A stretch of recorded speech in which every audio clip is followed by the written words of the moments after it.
गाडी आली झुक झुक झुक, सिट्टी कशी वाजे बघा कुक कुक कुक. इंजिनाचा धूर निघे भग भग भग, चाके पाहू तपासून ठक ठक ठक. जायचे का दूर कोठे भूर भूर भूर, कोठेही जा नेऊ दूर दूर दूर. तिकिटाचे पैसे काढा छन छन छन, गाडीची ही घंटा वाजे घन घन घन. गाडीमध्ये बसा चला पट पट पट, सामान ही ठेवा सारे चट चट चट. नका बघू डोकावून शुक शुक शुक, गाडी आता निघालीच झुक झुक झुक. विद्यार्थी मित्रांनो, वि म कुलकर्णी यांची ही नादमधुर कविता आहे.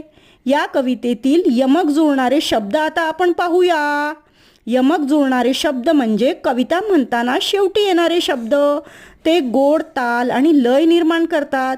उदाहरणार्थ झुक झुक झुक, कुक कुक कुक, भग भग भग, ठक ठक ठक, भूर भूर भूर, दूर दूर दूर इत्यादी. काही शब्द आवाजासारखे वाटतात, म्हणजेच ऐकताना असं वाटतं की आपण खरंच आवाज ऐकतोय. तर अशा नाद म्हणजेच आवाज भासविणाऱ्या, आवाज निर्माण करणाऱ्या शब्दांना नादमय शब्द म्हणतात. झुक झुक झुक, रेल्वे चालते असं वाटतंय. कुक कुक कुक, शिट्टीचा आवाज. भग भग भग, इंजिनाचा धूर. ठक ठक ठक, चाके फिरताना होणारा आवाज. घन घन घन, घंटा नाद.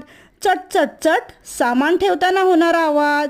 आणि घन घन घन, गाडीची घंटा वाजली तर घन घन घन असा आवाज होतो. तर समजलं मुलांनो, या कवितेतील लय, ताल, यमक आणि नाद माधुर्य देखील या कवितेमध्ये आहे.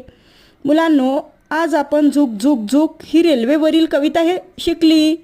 रेल्वे म्हणजे कोणते साधन आहे बरं? सांगा.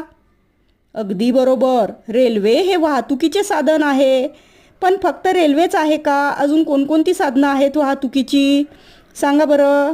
बरोबर, सायकल, कार, मोटार, बोट, विमान ही सगळी वाहतुकीची साधनं आहेत. मग आता सांगा, रेल्वे कुठे धावते?